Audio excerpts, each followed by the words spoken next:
Et de connaissance de foi que le Seigneur m'a accordé, je ne sais pas si c'est le degré qu'il y a.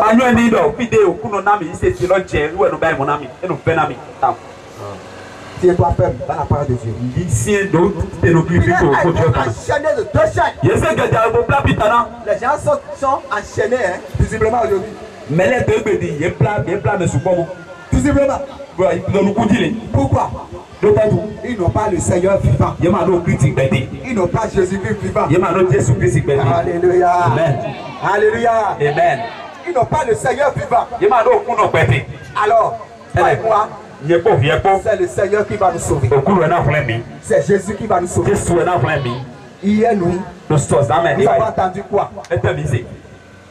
Seigneur, je me confie à toi. Je me confie à toi. Toi, tu te confies à qui? Tu te confies à Satan. Tu te confies à sorcellerie. Tu te confies à une grande femme. Tu te confies à une tante de la maison. Les gens sont ligotés de part et d'autre. Toi et moi, nous ne sommes pas ligotés. Ça ne te réjouit pas. Et pourquoi tu vas t'amuser avec ton Seigneur? Tu peux insulter la sorcellerie aujourd'hui. Honnêtement, comme tu fais. Hier, on les a insultés ici. On n'a pas bien dormi. Vous avez vu quelque chose? Quand ils ont dit, on ne les insulte pas. C'est ça, hein? On ne les insulte pas. Qu'est-ce que nous faisons? Tu es là, on me regarde. C'est la même foi que j'ai. C'est la même foi ici. Amen. Amen. Mon papa me dit hier que les gens ont commencé par dire dans la maison là-bas qu'ils se cosent quoi. Ces enfants ont trouvé une grande chose et ont acheté une grande chose. C'est pourquoi il fait comme ça. Quand on dit ça là, nous devons acclamer notre Seigneur. Notre Seigneur Jésus. Alléluia. Amen. C'est ce que nous avons trouvé acheté. Banjo. Il y a des gens qui disent aussi qu'ils sont en train de servir les tes amis. Alléluia. Amen. Qu'ils sont en train de servir les tes amis. Tu sais ce que tu as passé hier nuit? Tu peux ouvrir la bouche et me dire, lorsque tout le monde était dormi ici hier, qu'est-ce qui s'est passé? On ne peut pas arriver à tout dire. Là-bas, c'est l'église, non? C'est l'église là, non? C'est l'église là. Et on appelle le Seigneur là. Et pourquoi les gens vont venir là faire gris-gris? Pourquoi les gens vont venir à ce niveau, rester là et faire leur mystique?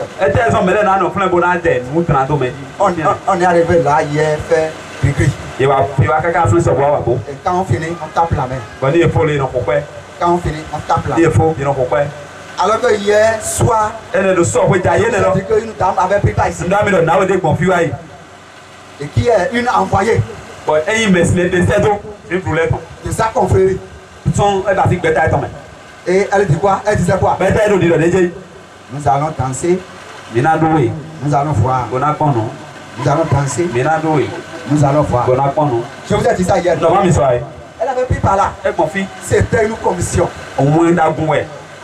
Est-ce qu'ils ont pu faire quelque chose? Ils t'ont fait quelque chose? Tu as trouvé la vraie sorcellerie. Jésus-Christ de Nazareth. Tu t'as mis à faire. Il ne faut plus faire ça. Regardez le miracle. Il a été emprisonné. À partir de verset 7. Regardez ce qui s'est passé. Pour voir le miracle que le Seigneur fait dans nos directions. Ça suit. Bodo ayego.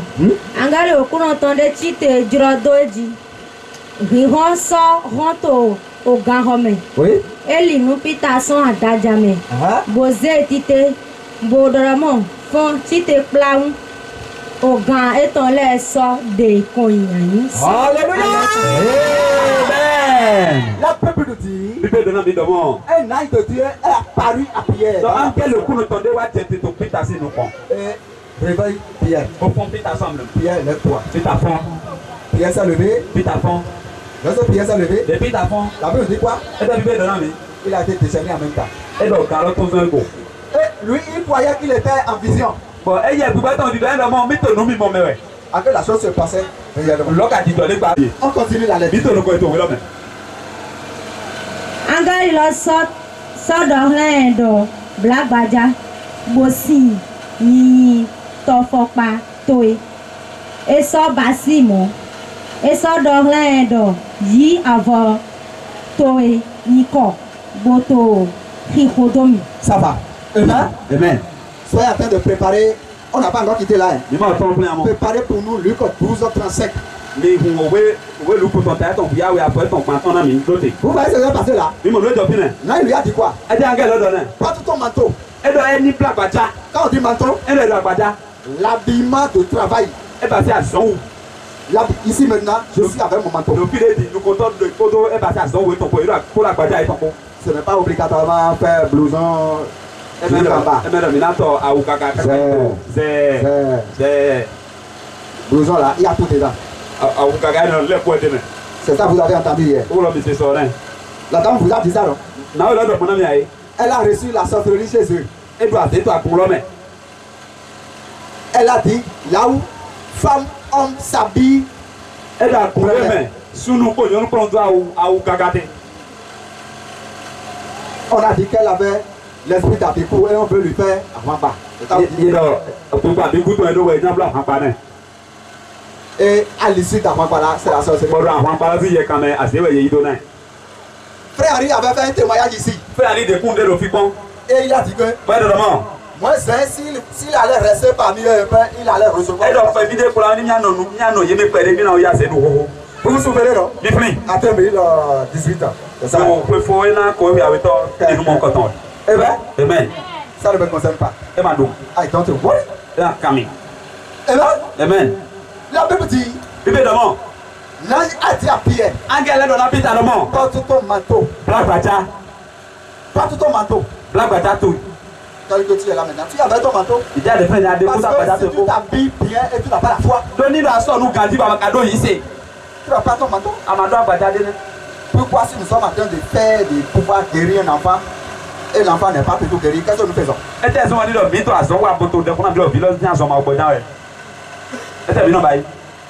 Nous prenons notre habillement, on a bien intéressé. Il sera guéri. Car c'est notre manteau. C'est pourquoi nous ne nous amusons pas avec ça. Ce n'est pas obligatoirement habiller blanc. Habiller blanc là. Satan, c'est ça que Satan utilise. Quelle photo n'utilise pas l'habit blanc aujourd'hui?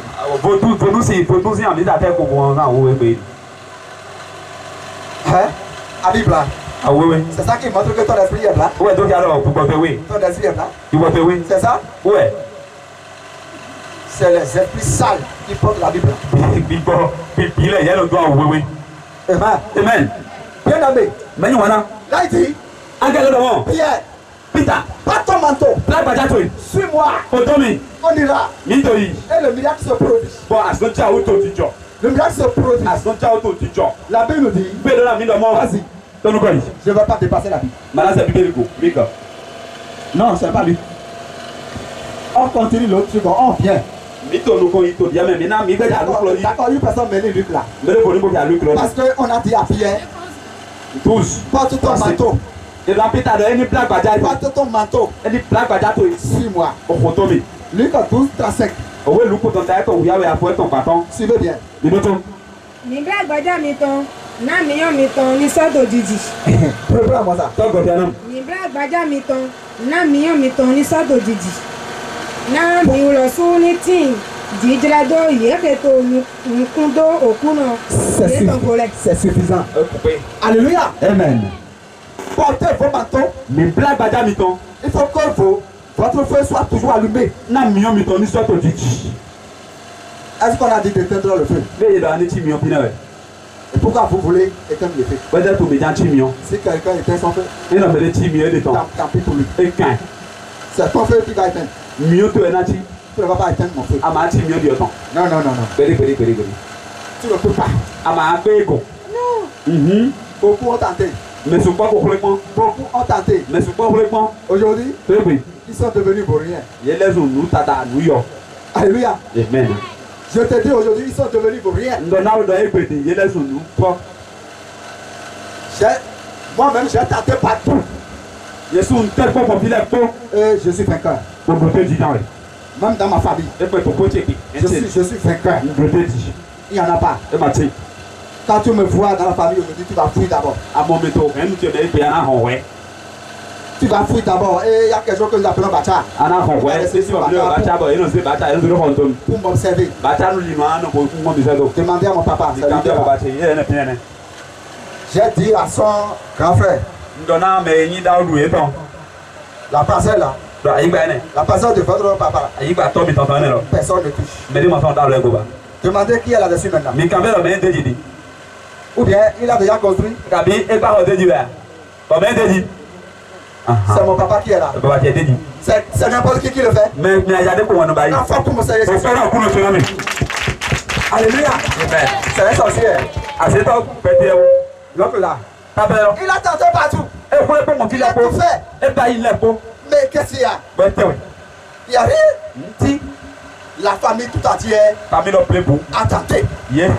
Aujourd'hui, ils ont vu qu'il y a une grande chose en nous. Et ils le témoignent auprès de mon papa. Alléluia. Amen. Amen. Amen. Dans ta famille, c'est de même manière les gens réfléchissent, c'est-à-dire les gens passent mauvaisement contre toi. Ça n'aura pas lieu. Ça n'aura pas lieu. Amen. Amen. Ça n'aura pas lieu, je te dis. Tout à l'heure, avant que je n'arrive ici, je suis en train d'acheter quelque chose à quelque part. Un gars m'a fait. Il a dit, frère, écoutez-moi, je vais vous dire quelque chose. Et vous allez me donner des conseils. Notre papa est mort. Il a plus de 4 femmes. Et nous sommes les enfants de la petite femme. Mais il a un peu de richesse. Mais nos grands frères de la femme aînée là,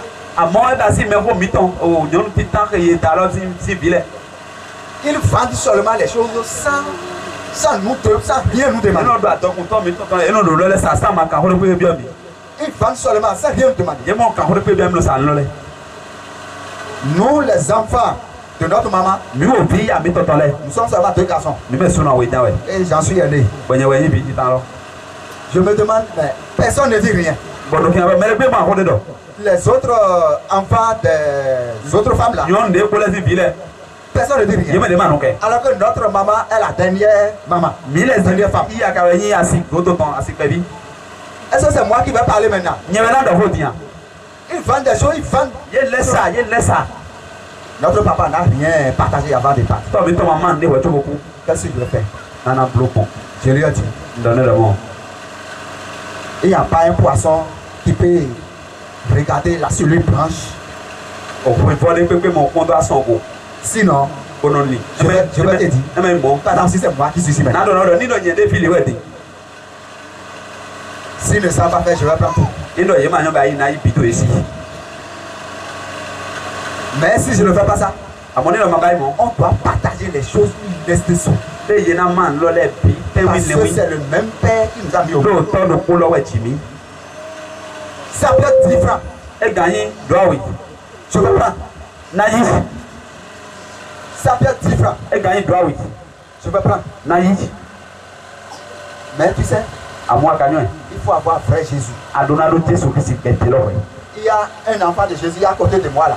Et quand nous parlons ici, je suis en train de voir que le frère là, c'est bon pour lui. Et il ne fait que. Et après, il a intervenu dedans aussi. Pour dire,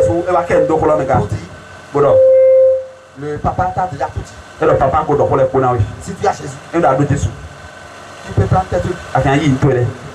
Sinon, c'est pas bien, c'est le même père. J'ai dit, mais si tu n'as pas frère Jésus là, faut pas tenter. C'est la parcelle. Vous savez ce que ça signifie chez nous en Afrique? Il faut être comme ça, hein, pour chercher à avoir ces trucs-là. Moi, on a dit tant qu'on a dit, dans mon nom, Si tu n'as pas fait Jésus, il faut rester là où tu es. pour nos filles de paix, Et mange correctement. pour nous faire au blanc. Voilà la réponse que je vais faire. Ce qui m'appartient, Nous, étiez, tu vas prendre. Anaïs, Il y a comment ça. c'est quand on n'a pas fait Jésus là. et non, il y a ma doté ce Ce problème-là, ouais, il n'a pas ouvert les. tu n'es pas libre. À ma foi, à ma doté. Il est prisonnier là maintenant. Après, le Messie, alors, quand pas mettre des Nous ne sommes pas prisonniers. il est maïs quand Le prisonnier, on peut le prendre pour faire tout ce qu'on veut. Non? il y a un quand on va jouer de le bien. On peut te dire qu'il faut sacrer. Il y a un d'autre année pour aller voir son figage. Quelle force il y a? Pour monter à l'eau. On peut te demander à tout moment. Il y a un son où tu peux le boulot. Fais ceci, fais ceci. Bailler. Quelle force il y a? Pour monter à l'eau. Nous ne pouvons pas être prisonniers pour l'ennemi. Même à Donani, quand on a qu'un Prisonniers pour Satan. quand on a les bas, C'est ça qu'on refuse. elle ne l'a pas dit. Alléluia. Amen. C'est ça qu'on refuse. Elle ne l'a pas dit. Amen. Amen. Il faut voir comment la fille là est belle. Le point de vue de Yon Apado. Alors que le monde l'a déjà volé avant. A yon ka kofi da yon. Comment elle est maintenant? Na ete de. Elle n'est pas belle là maintenant. E ma yon Apado binen. Amen. Amen. On ne peut pas pour le Seigneur. Yo bana kuno nani. Jésus de Nazareth. Jésus Christ Nazareth non. Ce que l'ennemi a cassé. Nous que donc on parle. Dans ta vie. Fada do pesa to mele. Notre Jésus. So Jésus c'est comme. C'est cela qui amène à Il a comme bible to Jésus comme. la prison dans laquelle l'ennemi t'avait mis. E ba si o campagne mais a yon ko si o la. Beso tie to ko do. Sors de cette prison. To so campagne mais. Sors de cette To prison. so campagne mais. Que le Seigneur bénisse sa parole. O ko to na ho ton. Je ne suis plus prisonnier. Ma so yi kan to pede ba. Je ne suis plus prisonnier. Pierre là, elle a pas. Pour l'hôpital de Rontobodi. Ils seront contents comme moi. Comme na huye ta di yesu baba. C'est ce qu'elle a cru. Nous le nene. Et comment ça va passer? Peut-être na ra joro. Bododo, Peter Chiteto, Hongoji. Oui. Et ça, Dorlan, Ye, Rieto, Nulu, Chiba, Eto, Dido Jawe, Dormon. Alléluia. Ça, Dormon. Lorsqu'il a rapporté le fait, Et tombe do pele na on ye. dit que Pierre est à la porte. Pour l'hôpital de Rontobodi. Les gens ont commencé par l'insulter. Mais les Jésus suivi. Pour dire Pierre qui est en prison là. Pour l'hôpital de campagne melo. Ou bien tu es folle. Abi ala hu. Ahu no Je lo. ne sais pas ce que tu dis. Abi ma ndo ya to dido. La servante insistait. Opinion lo pe so to holo do chanwe. Elle dit c'est Pierre. Et donc Peter Ils e hu bodi ndo na mi. n'ont pas la foi. Ye ma do ici. Ils n'ont pas cru que le Seigneur peut le désincarcérer. Ye ma dim do mo kuno kena de son campagne. Quelle prison? Tu te trouves dans quelle prison? O campagne de temerité. Et tu n'avais pas la foi que le Seigneur peut te Ba désincarcérer. ma kodo ese da do kuno kena ba kana o. À l'heure où nous parlons, To ya me mi to holo. désincarcérer au nom de Jésus. Ana ti apa kana o to Jésus comme. Amen. Que le Seigneur t'enlève ce Kuno pourceau. mi te so campagne me to Jésus comme. Amen. Ça ne t'appartient pas. E ma ito. Assieds-toi. Saint. Après la mort de Hérode maintenant, Kare du kugo do bi. la liberté a caillé la contrainte. E ba si to kulo e kona fi foto di lo. Qui libère? Mene no na me vivo. C'est Jésus. Jésus Christ. Qui libère? Mene no na me vivo. C'est Jésus-Christ. Jésus Christ. Il va te libérer. E na na we vivo to Jésus Il comme. va nous libérer. E na me ko vivo. Et nous serons toujours contents. Bon mina ti to ko me to wele kono. Reçu du Christ. Ni Christ c'est. Nous serons toujours contents de ça. Ko me do na o mi te go dan e. Nous allons toujours louer cela. Mi do na no pa ne lo jan e. Parce que c'est un grand jour. Do e ba sa ta o de na mi. Bientôt, on va commencer par tuer les animaux pour la fête. Zande de mina je kan le hu na fo lo di. Si tu ne fais pas cette fête de façon joyeuse, E na mo no du pe ko to ko me Anda. ko. il ne faut pas faire les cérémonies. O ma gole o go. Les cérémonies là, Agole. ça vous tue. E mi hu. T'as qu'à le dire pour vous arriver là. Nta bi be tele mi mo de fo dai. Je l'ai fait ça quand j'étais pas. Mblone kan di. J'ai l'habitude de faire à mes amis. Hein. Ngodo ti jom blona ko bo jere o. Mes collègues là, Ko bo jere. ils ne me connaissent pas bien. Ye ma yo mi kan di. Ceux qui me connaissent ne m'envoient jamais de faire part. Me manyo le. Me yo mi kan di ye mo no se o ma to ko pere. On embellit l'invitation avec l'image de la personne qui est morte. Agore ma lo ye na blue do po te o photo me ku lo ton ya blue do te ti kan di. Notre cher regretté, Pardon, me vive na mi ton. Me vive na mi ton. corps présent, On va le mettre dans telle église. Salon, il y en a un salon pour tu as dit on va aller chez Satan. On va prier là-bas. C'est la folie. Allez. Dans quelle Bible tu as dit ça? C'est la folie. Allez. Tu lui as donné à manger. Quand il était vivant. Combien de tissus tu achètes pour lui? Il fait 25 francs par jour même pour prendre du carry. Alléluia. Amen. Si tu as 50 francs, il faut lui donner. Lorsqu'elle est vivante là maintenant. Dès qu'elle va rendre l'âme. Le jour où on l'enterre, si tu as de cheval même là, tu peux tuer. Si tu n'as pas de cheval et que c'est le poisson de mer que tu as, fais ça le jour là. Son lendemain c'est fini. Tu n'as rien. Et même le jour de la travail, si tu ne trouves rien, ça dit tu n'en as pas. Personne ne peut te condamner. Parce que ça se trouve nulle part dans la Bible.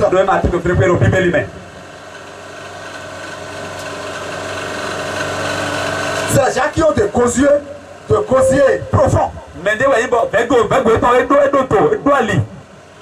Des gosiers profonds qui ne sont jamais rassasiés. Tu vas dire, entendre un étranger se trouve à la porte là-bas. Il faut l'appeler. Il a un mouton en main. Les gosiers profonds. Les savanes. Après, on va dire, homme important. Au revoir. Homme important. Au revoir. Comment il est important pour toi? C'est quand il est moi maintenant qu'il est important. Tu ne demandes même pas d'après lui. Il faut lui envoyer de tissu. Par jour, si tu as quelque chose, envoie. Si tu as trouvé de l'argent, il faut dire j'ai mangé aujourd'hui maintenant. Est-ce que ma grand-mère ou bien ma maman a déjà mangé là? Est-ce que mon papa a déjà mangé là? Aujourd'hui, il y a mon bail money. Il faut lui, si c'est 500 tu as, envoie-lui. Il n'a qu'à prendre ça et manger le son vivant. Pour te faire la prière. Tu ne lui fais pas ça. Au contraire, tu fais la prière pour qu'il soit vite. Hein? Pour qu'il meure vite. Et on commence par s'introduire dans les tontines. Tontine d'enterrement, tontine. Dieu leur fait quelque chose aujourd'hui maintenant. Quelqu'un qui est vivant. Tu fais ça tontine. Dieu, ces gens qui font les tontines, ils meurent avant. Avant leur père là. Et tontine là. Ça va servir à quoi? Quelqu'un qui est vivant, qui fait la tontine. Et il y a les tontines qu'on appelle tontines d'enterrement. Quelle vie nous menons en Afrique? Quelle vie nous menons en Afrique? Quelle vie